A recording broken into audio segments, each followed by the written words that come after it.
So today we are going to be solving Cambridge IGCSE Chemistry Paper 6, Alternative to Practical February-March 2024 Paper 62. So let's get started with the paper.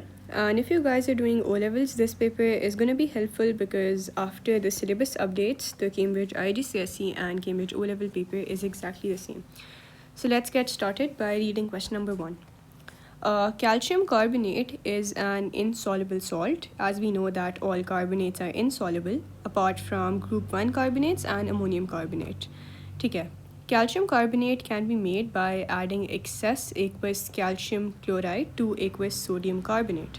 Okay, in order to make, an insoluble salt, which in this case is calcium carbonate, we take two soluble salts. So in this case, we have taken calcium chloride and sodium carbonate as two soluble salts from whom we make an insoluble salt. A student makes a sample of calcium carbonate. The first two steps of the method are shown in this. In figure 1.1. Acha. Step 1 is that you add excess aqueous calcium chloride to aqueous sodium carbonate. The important thing over here is to know what is in excess. Always, whenever I would recommend you see the word excess, just highlight it, because excess has a lot of things to do afterwards in calculating moles. In order to know the impurity on the salt, you need to highlight the word excess. It's important. Acha, okay. You're taking calcium chloride in excess and you're taking aqueous sodium carbonate, and then you're making your calcium carbonate. Okay, stir the mixture. You're stirring it with a glass rod. Part A, name the item of apparatus labeled A. Okay, so this is A, and I guess we commonly call it a stirring rod or a glass rod. Okay, it is a stirring rod or a glass rod. You can write anything. A stirring rod or a glass rod. Suggest why the mixture is stirred in step 2. Okay, so why are you stirring the mixture? Dekhen, the two things that we have added calcium chloride and we have added sodium carbonate. Both of these things, they are soluble, okay? So we don't actually need to mix them because these both things are soluble, so they're gonna mix together eventually. But in order that they properly mix, okay, in order that they uniformly mix with each other, okay, the uniformly mix, we just stir it, okay, so that the reactants mix together, so that the reactants uniformly mix together.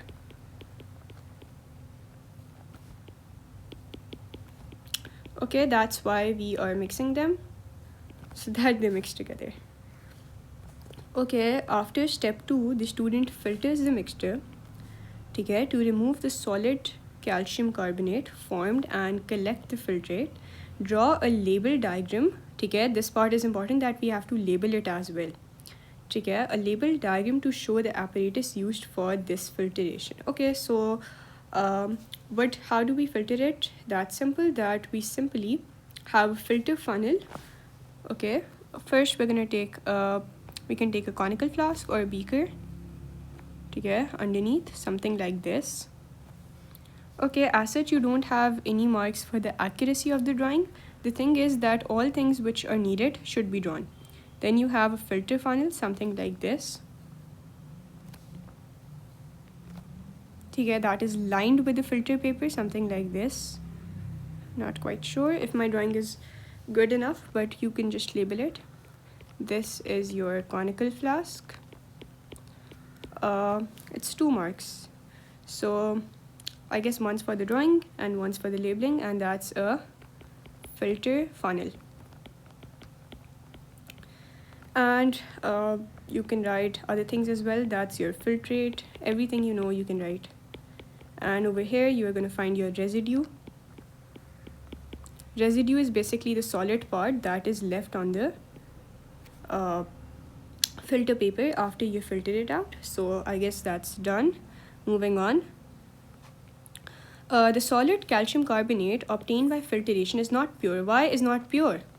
You know why? Because of this thing. Okay, I asked you to highlight excess because excess is a very important word. This tells us that now you have your calcium chloride in excess, ठीक है, you are forming this salt, this calcium carbonate, and you have this calcium chloride in excess. That means that all this is used up, ठीक है, all sodium carbonate will be used up. We don't have any sodium carbonate, ठीक है. Now we have two salts. This is in excess, so this is also present, and we have this sodium chloride as well, ठीक है. देखें, when we formed this calcium carbonate, we also formed this sodium chloride. So on the precipitates, ठीक है, on the precipitates of calcium carbonate, these are the precipitates of calcium carbonate, which are formed inside the solution. For example, this is your conical flask, and these precipitates, they are basically in a mixture. Okay, they are in a solution. So these precipitates are covered by, or they also have this salt and this salt, because this one was in excess. You cannot write that they're not impure because they have sodium carbonate, because sodium carbonate is all used up. The thing that is in excess is left behind, but the thing that was the limiting reactant is all used up. So this is going to be used up, and you have this in excess. Either it can be these precipitates can either have calcium carbonate on them, not calcium carbonate, calcium chloride or sodium chloride on them. So you can write, identify one substance other than water which is mixed with calcium carbonate that makes it impure. Either it can be your calcium chloride because it was in excess, or it can be your sodium chloride, but you write one in exam, okay? Or it can be sodium chloride because sodium chloride was also a product that was formed. Moving on, describe how the substance that you have identified in DI can be removed from calcium carbonate. Simply always remember that whenever you get precipitates out of any mixture, you always wash your precipitates in order to remove any impurities. So we're going to write that we're going to wash the precipitates, or you can write the residue, that's a better word. Wash the residue with cold distilled water, or you can write simply distilled water. Why are we not using tap water? Because tap water also has impurities in it. So we're going to prefer using distilled water to wash our precipitates. Achha, describe a test that the student can do on the filtrate obtained in C to show that the calcium chloride is used in excess. Give the result that the student obtains if the calcium chloride is in excess. Achha. Now many of you might think that we're going to do, achha, that is why I always say that chemistry ATP papers are extremely tricky, okay? This question is extremely tricky because many of you might think that we're going to do a test for chloride ions.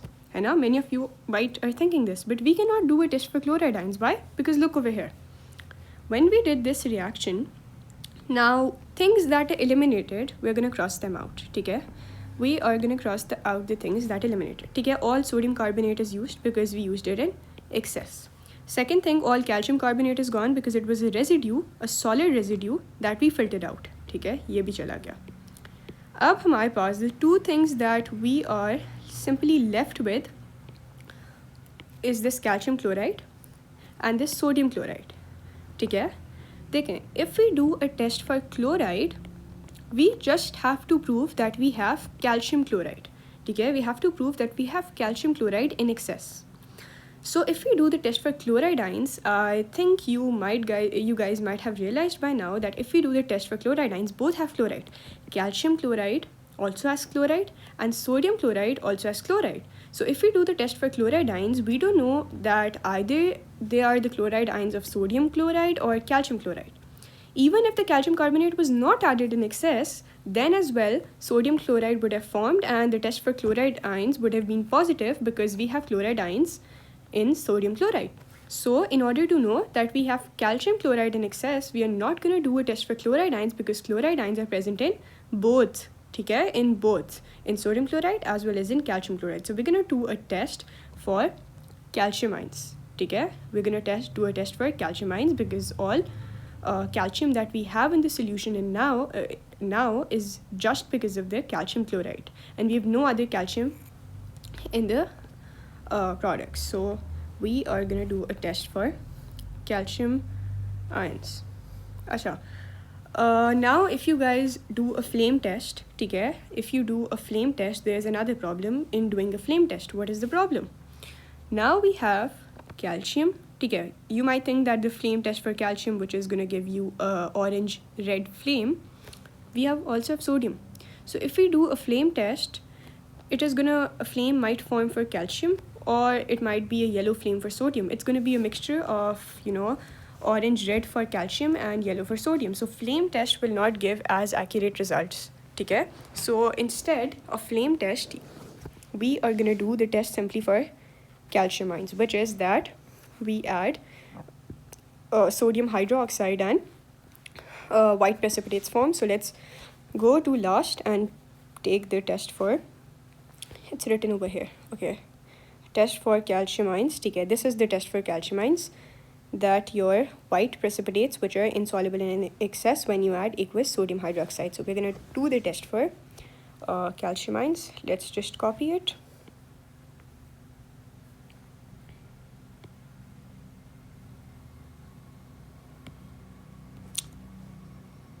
I guess we should just write it.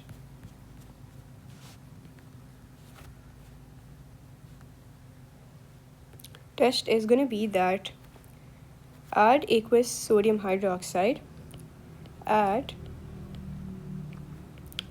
aqueous NaOH, sodium hydroxide, and the result is going to be white precipitates form. You can just copy this test from below. White precipitates form, which are insoluble in excess. Insoluble in excess of NaOH.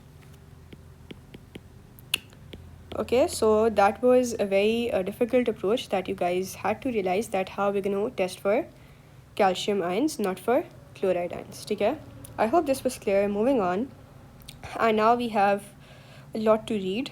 Okay, we have to read all this, but before reading, let's just do the question that's easy, because you have to manage your time. You just have 1 hour for this paper, so you have to be sure that first you do the parts that don't require reading. Okay, so that's going to take a lot of time. First, let's do this. Okay, so we have to mark the final burette reading for experiment 1, 2 and 3, and the initial burette reading. You just read this column very carefully. Okay, some people just mix up final and initial and write the initial above and final below. So first, let's do the initial reading. So how do we read a burette? We always read the burette from above. Okay, from above. Okay, this is also a common misconception. People read burette from below. Okay, they write 1.1 and 1.2. That's incorrect. 1.2 is going to be incorrect. We're going to write 0.5678. So this is 0.8. Okay, so for experiment 1, the initial reading is that was the mistake I was also making as well. 0.8. Okay, for experiment 2, it's 0.1, 0.2. Okay, for experiment 3, it is exactly 1.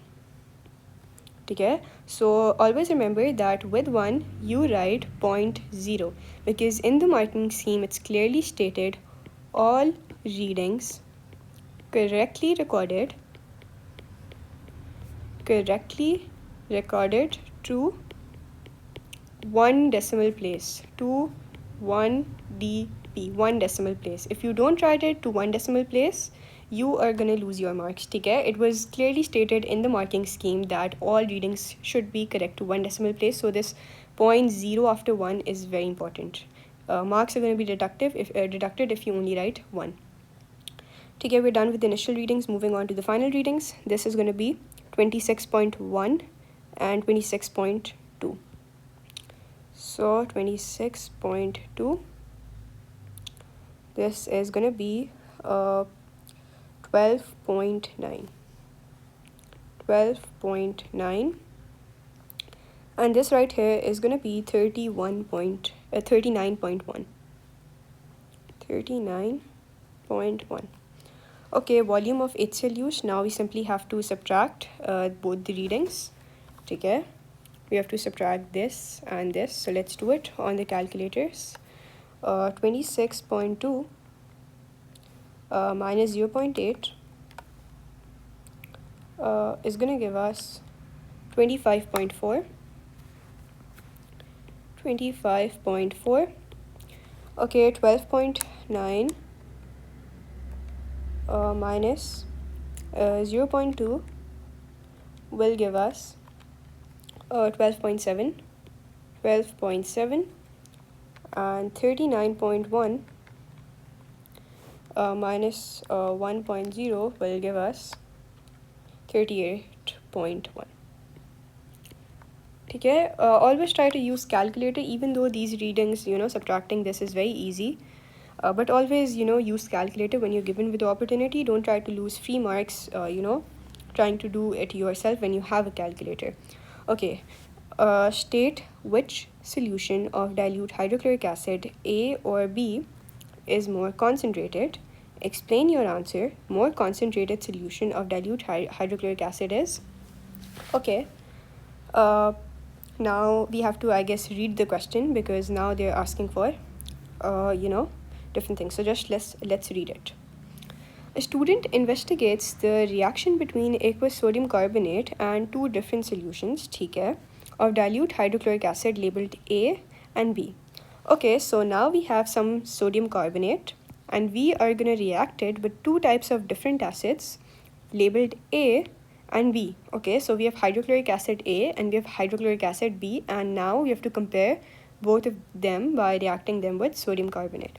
The student does 3 experiments. Experiment 1.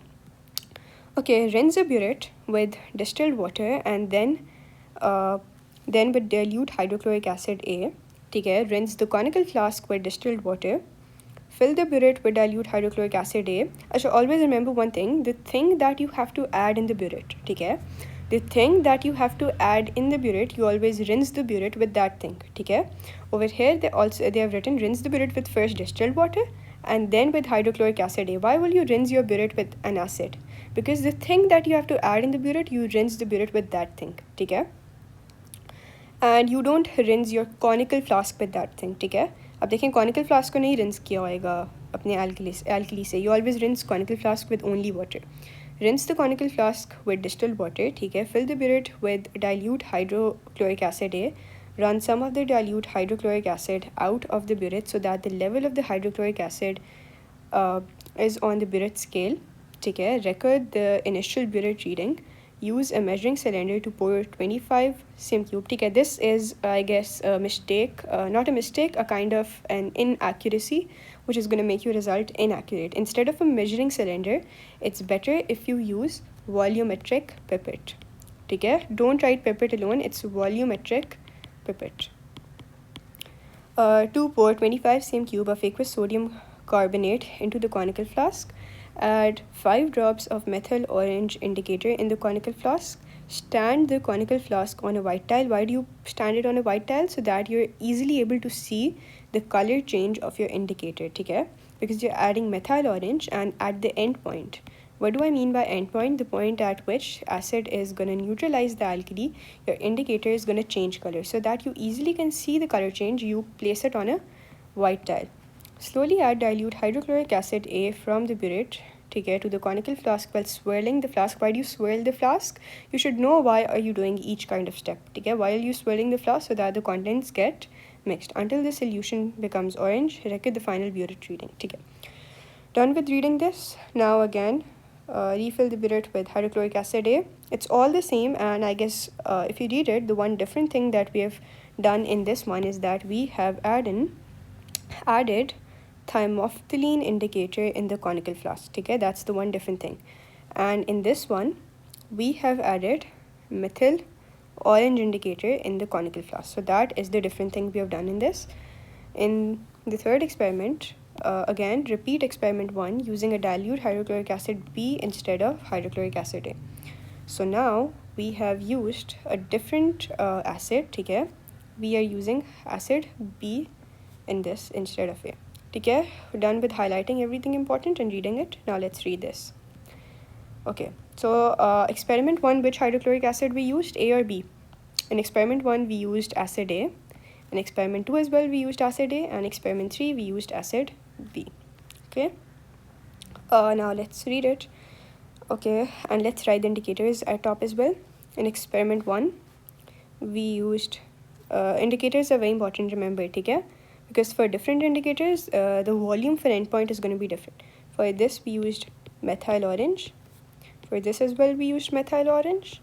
And for this one, we use thymophthalene. Okay. State which solution of dilute hydrochloric acid, A or B, is more concentrated. Okay, explain your answer. Okay, which solution is more concentrated? देखें. Now the thing you need to understand, this was A and this is B, which we're comparing. Thing you need to understand is that देखें, A is less volume and B has more volume. So देखें, volume and concentration are inversely proportional. देखें, if you increase the volume of a substance, the concentration decreases. ठीक है? If you increase the volume of a substance, the concentration decreases. And if you have less volume of something, that means there is more concentration. ठीक है? So volume and concentration is somewhere inversely proportional. Because for the same amount of alkali, we need less volume of this and more volume of this. This means that this is more concentrated. Why? Because in the same, देखें, moles तो change नहीं होते ना, इसके भी उतने moles चाहिए, acid के तो उतने मोल्स चाहिए ना, to in order to neutralize the alkali which we have in this case, I guess sodium carbonate or whatever alkali you have. You need the same moles of acid. But over here, the same moles are available in less volume. Over here, the same moles are available in more volume. So it's going to be acid A, which is going to be more concentrated because we need less volume of it to neutralize the same amount of alkali. So what's going to be more concentrated? It's going to be hydrochloric acid A, more concentrated acid A. Explanation, less volume required to neutralize the same moles of alkali.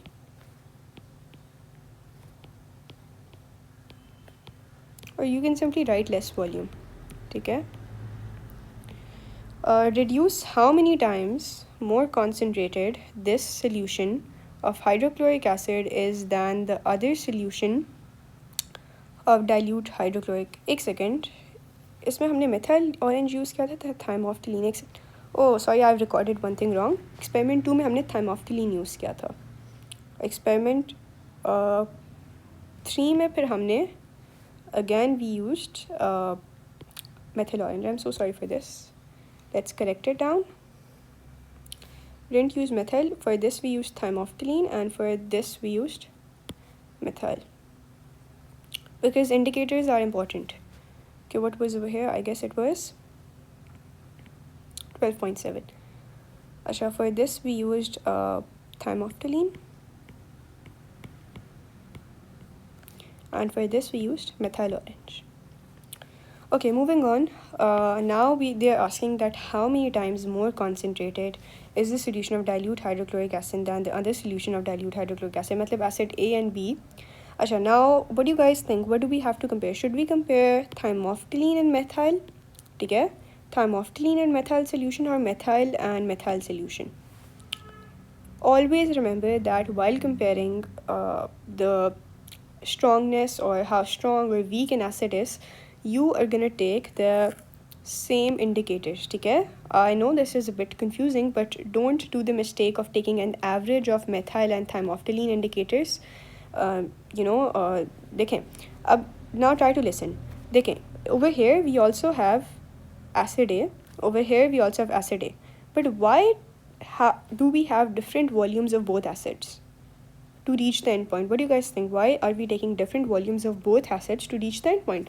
Though because both acids have the same concentration, they're of the same type, everything is same, then why two volumes are different? Because of the indicators. Okay? Because of the indicators.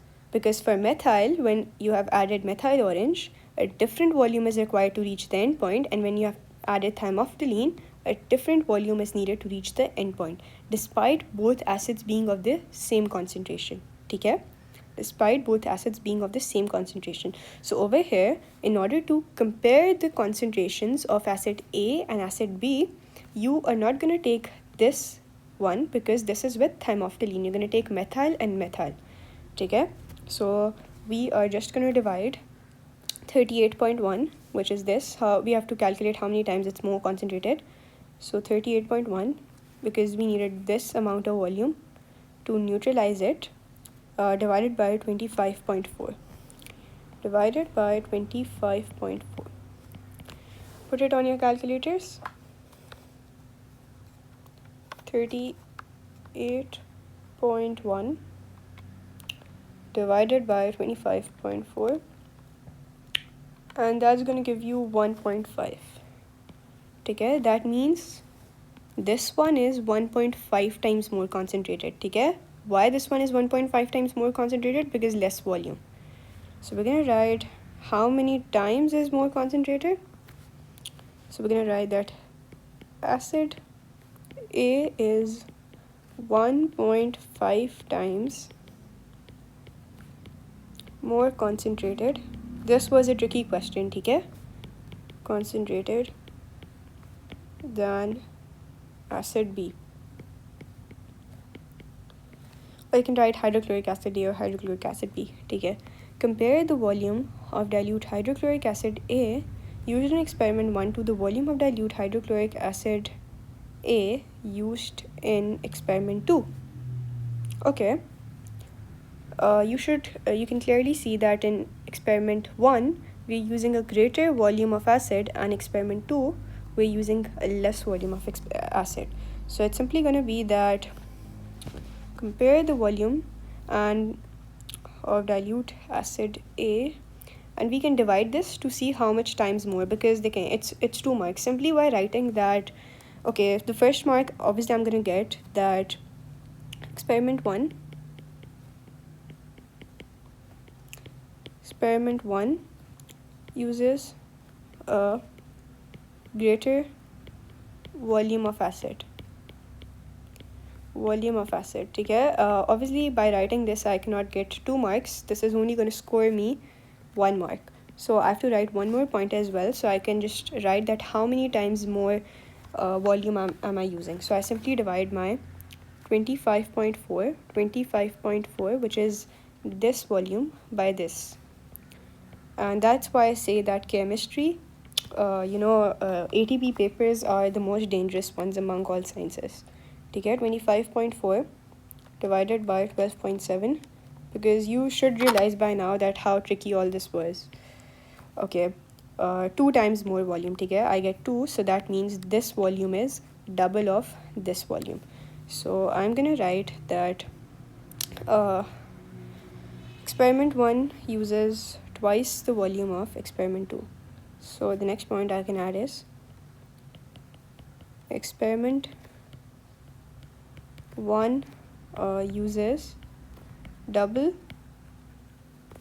the volume compared to experiment 2.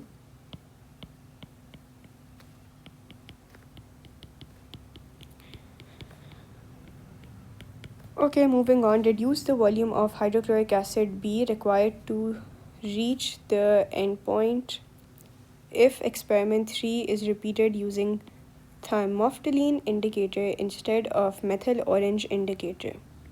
Okay, so now you need to realize that if experiment 3 was repeated using thymophthalene, okay, let's write thymophthalene indicator instead of methyl orange. Okay, try to understand what I am going to tell you. This is going to be a bit tricky to digest, but try to understand it. Okay, over here we're using methyl, and methyl uses double the volume than thymophthalene. Okay, same acid A. Okay, methyl uses double the volume than thymophthalene. Okay, when we multiply 12.7 by 2, we get the volume, this volume. Okay, this is the volume for methyl orange we're using. So thymophthalene, when we multiply the volume in thymophthalene by 2, we double it, we get the volume for methyl orange. Over here we have the volume of methyl orange. So what are we going to do to get the volume for thymophthalene? Remember, thymophthalene uses half the volume of methyl orange. Okay, when we half the volume of methyl, we get the volume for thymophthalene. in experiment A, when we using acid A, we looked at this, that when we halve the volume for methyl, we get the volume for thiamphenyl. So over here we have the volume for methyl. When we halve it, we're going to get the volume for thiamphenyl. So 38.1 divided by 2 is going to be the volume for thiamphenyl, because thiamphenyl indicator requires half the volume as methyl indicator. Okay, that was the trick part. I don't know how come they make it so tricky. So 38.1 divided by 2 is going to give you the answer. 38.1 divided by 2, 19.05. 19.05 is going to be the volume, and correct to one decimal place, it's going to be 19.1. And then whenever you're writing volume, you always have to write CMQ. So you might get 1 mark for this, but the other mark is for the CMQ. Okay, moving on. At the start of experiment 3, the burette is rinsed with distilled water, okay, and then with dilute hydrochloric acid B. Identify the substance removed from the burette when it is rinsed with distilled water at the start of experiment 3. Okay, देखें experiment 3 में हम क्या कर रहे हैं, we are using, देखें experiment 1 में you need to realize that what kind of thing that we are adding in the burette. We are using hydrochloric acid A. In experiment 2 as well, we are using hydrochloric acid A. But suddenly, in the third experiment, we are using hydrochloric acid B. So, देखें, now in the burette, we have this acid and this acid. But over here, we have to rinse it because we are using a different acid. So I guess that was the question. At the start of experiment 3, the burette is rinsed with distilled water. Okay, what kind of substance we are removing? ठीक है. So we're going to write that hydrochloric acid A is removed. Because previously in the burette, we had acid A. We need to remove it. Okay, describe how the result of the titration would change if the burette was not rinsed with dilute hydrochloric acid B after it had been rinsed with water. Acha, again an extremely tricky question. You guys might not be able to think of it, but think of it that way. Dekhen, how the result of the titration would change if the burette was not rinsed with hydrochloric acid B after it had been rinsed with water. What does water do? Water makes a substance dilute. Okay, water makes a substance dilute. Now, देखें, dilute and one is concentrated. If you have a dilute substance, you will require more volume. Okay, if you have a dilute substance, you require more volume. You have a concentrated substance, you require less volume. So, if you do not add acid B to it, if you do not rinse it with acid B, you only rinse it with water, your acid becomes dilute. And when your acid is dilute, you need more volume of it to neutralize the alkali. So, do you guys get this concept? That whenever you have something that's dilute, you need more volume of it. So, if you do not rinse it back with your acid and you only rinse it with water, your burette, what's going to happen is that the contents inside the burette, the acid, it's going to become dilute, and then you need more volume of the acid to neutralize the same amount of alkali. So how the results of the titration would be changed? It's going to be that more volume of acid required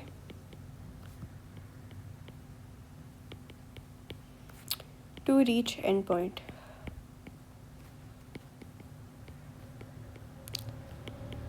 Okay, explain why the conical flask. Okay, another tricky question. Why the conical flask is not rinsed with aqueous sodium carbonate after it is rinsed with water? What do you guys think? Why are we not adding? देखें, इसमें तो हमने rinse किया था in this thing, we basically rinsed our burette with hydrochloric acid, okay? After rinsing it with water, we rinsed with hydrochloric acid. But over here, after rinsing it with water, we are not rinsing it with sodium carbonate, okay? Why do you guys think it? Because the volume of sodium carbonate would change, okay? Because the volume of sodium carbonate would change. देखें अब I don't know if you're gonna get it or not, but देखें in the burette right now you don't know how much volume are you gonna use, ठीक है? In the burette, basically this is your burette, this is the tap of the burette and this is the conical flask underneath it, and you're adding from here, ठीक है? In the burette, the volume, you don't know how much volume you're gonna get, ठीक है? आप volume, how do you get the volume? You subtract your initial burette reading from the final burette reading and you get how much volume. But over here in the conical flask, you add a fixed volume, so you cannot take the risk of washing your conical flask with sodium carbonate, because that's gonna change the volume, of your alkali. Why do we wash our burette? Because in burette we don't have a fixed volume. That's why we wash it with the acid. So we're gonna write that, okay, but in the conical flask we have a fixed volume. Explain why the conical flask is not rinsed. Okay, it would change the volume of sodium carbonate.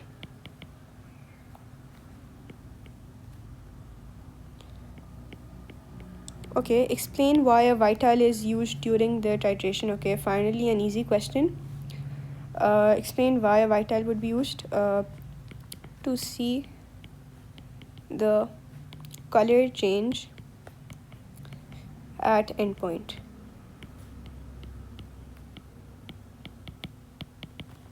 Okay, describe the effect on the result of warming the aqueous sodium carbonate used in experiment 1 before carrying out the titration. Explain your answer. Obviously you're gonna have no effect. Why no effect? Because look, you are not changing the moles. Okay? When you change the moles, that's gonna affect, okay? That's gonna affect your amount of, the acid used, okay? Amount of your burette reading, the results of your titration, okay? That's gonna affect it. Effect on the results of the titration, okay?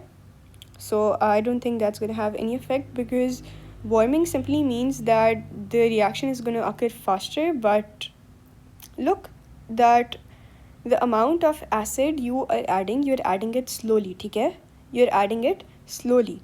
So that means that it cannot basically change the burette reading, okay? Because the moles inside the sodium carbonate are same. No matter you heat it, you keep it cold, but the moles are going to be the same.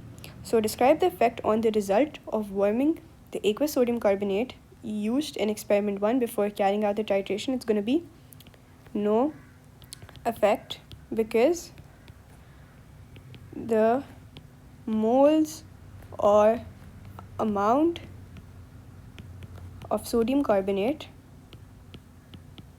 used is the same.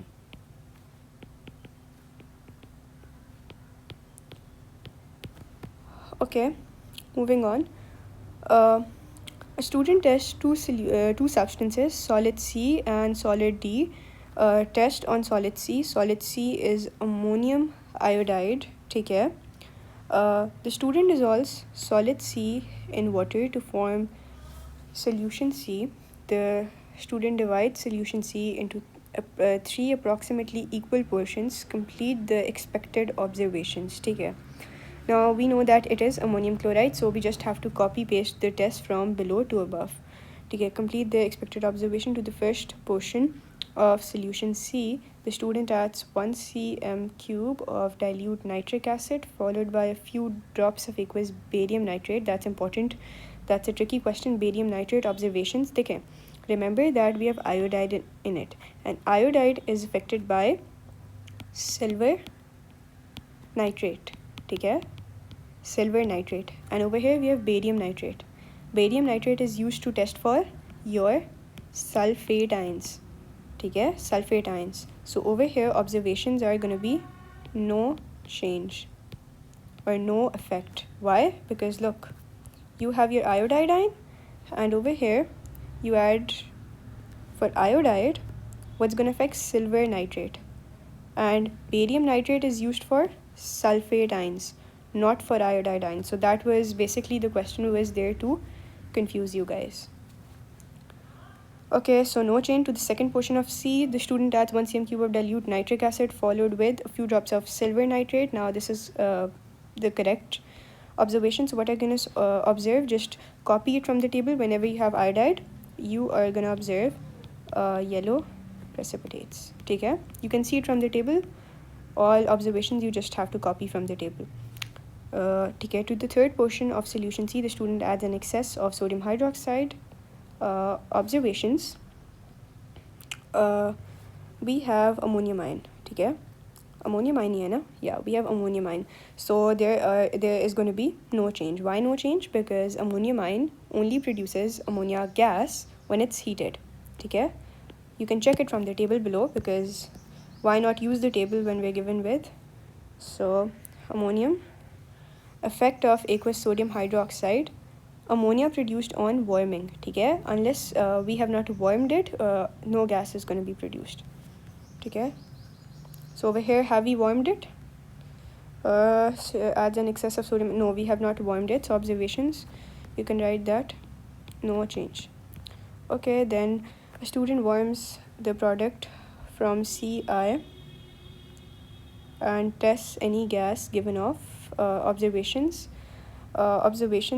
he tests the gas given off. The observations you can again copy from the table. That's going to be that the gas that's going to be given off is basically going to be your ammonia gas, which is going to turn your red litmus paper blue. So red litmus, you can copy it from the table. Red litmus paper turns blue. Okay, moving on. Tests on solid D. Solid D identity is basically hidden. We have to, ourselves, by looking at the tests, get to know what is solid D. Table 3.1 shows their tests and the students' observations for solid D.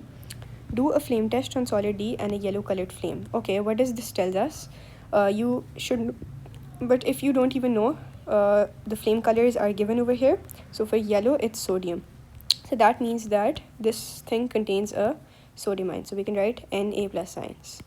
Okay, for test 2, gently heat about half of the remaining solid D. Steam is given off and condensation forms at the top of the boiling tube. Take care. Hold a strip of anhydrous cobalt chloride paper at the mouth of the boiling tube. The anhydrous cobalt chloride paper changes color.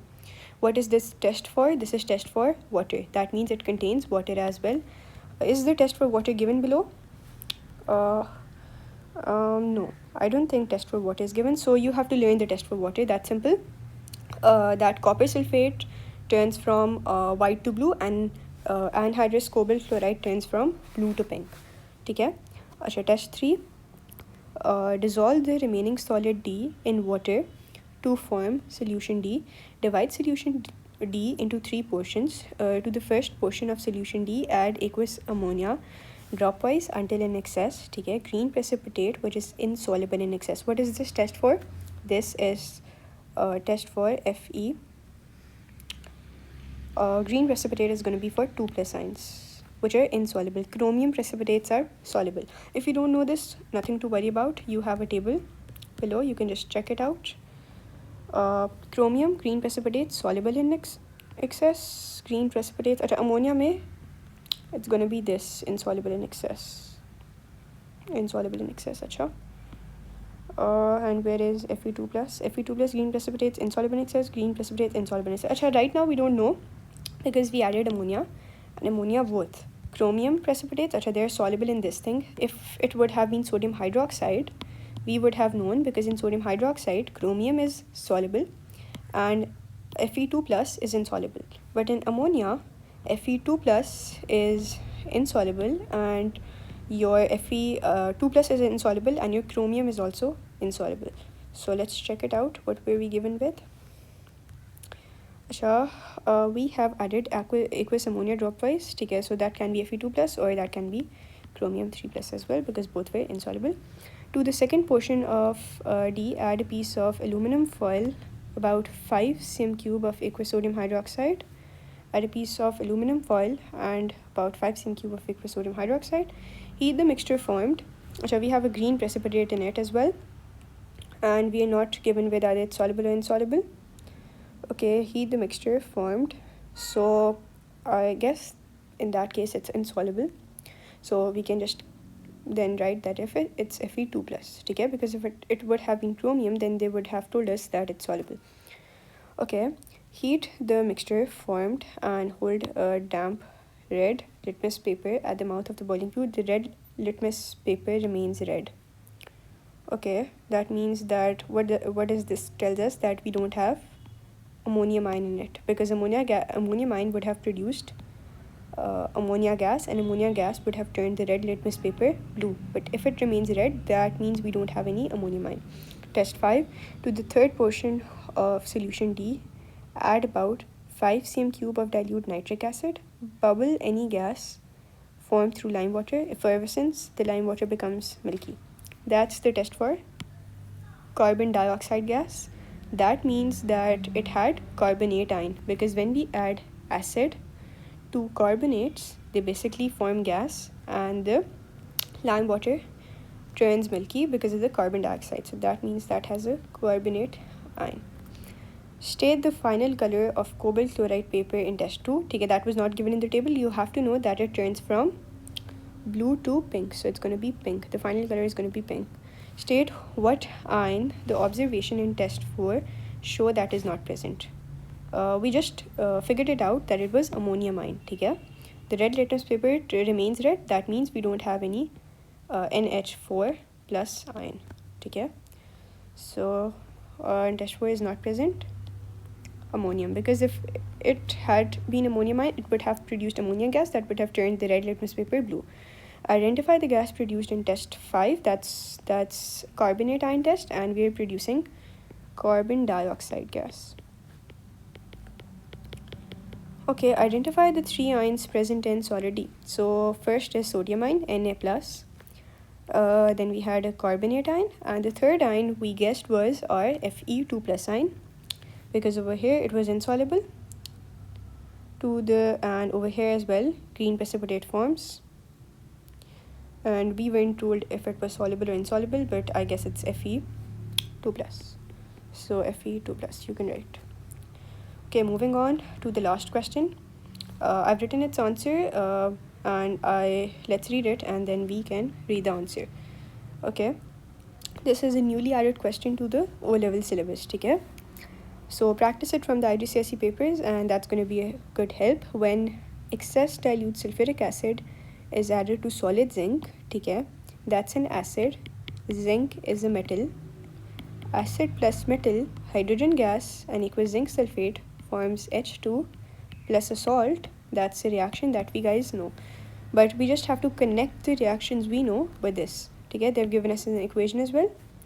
Plan an experiment to show that copper is a catalyst for this reaction. A catalyst, that means it's gonna speed up the reaction. Okay, your plan should include how the results of the experiment show that copper is a catalyst, and you are provided with zinc powder, dilute sulfuric acid, copper powder. Okay, we have zinc, dilute sulfuric acid, copper powder in common laboratory apparatus. And now I always recommend that before planning an experiment, you should use this last page to draw whatever you know.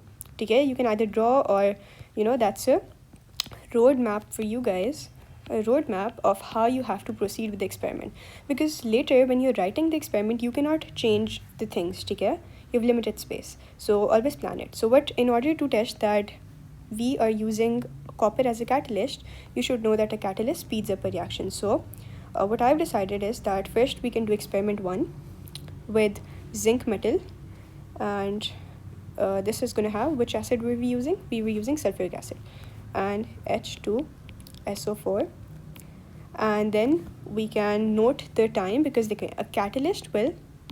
we know that a catalyst will speed up the reaction. Okay, a catalyst speeds up a reaction. That means we will use we will have less time when we use a catalyst. So experiment 1 we can do without a catalyst, which is copper. So when we do experiment 1 without a catalyst, we are having, for example, I just chose a time randomly, we're having this much time to complete the experiment when all bubbles are over. ठीक है, because देखें हमारे पास hydrogen gas produce हो रही है, that means bubbles are going to be produced. And how do we know the reaction is over? When all bubbles will be over. So experiment 1 can be done without a catalyst, and we can note the time. And experiment 2 can be done with copper powder, which is the catalyst, again taking H2SO4 and zinc powder. And you can see clearly that in experiment 2, when we use copper powder as a catalyst, we get less time.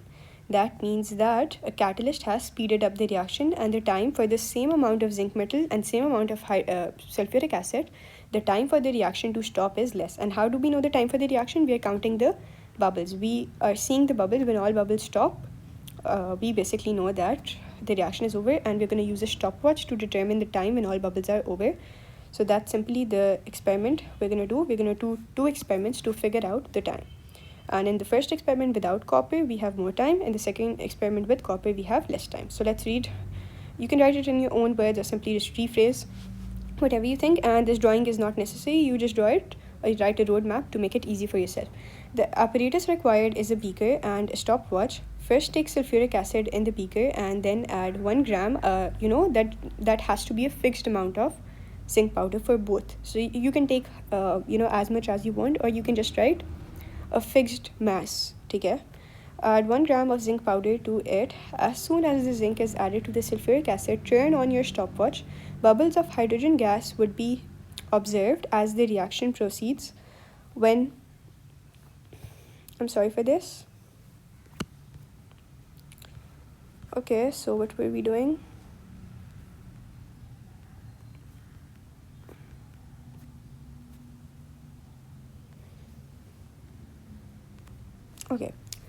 Okay, as the reaction proceeds, when all bubbles of hydrogen stop appearing and the effervescence is over, stop the stopwatch and note the time it takes. It must be made sure that zinc powder is taken in excess in this reaction so that all acid is used up. Okay, this is to make sure that you don't have any acid left in it.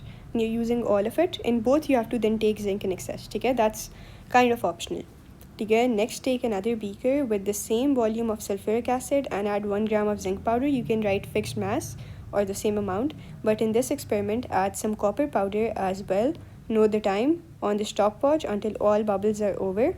Okay, compare the time for the first and the second experiment. The time for the second reaction to stop would be less, thus indicating that copper powder acted as a catalyst and increased the rate of the reaction.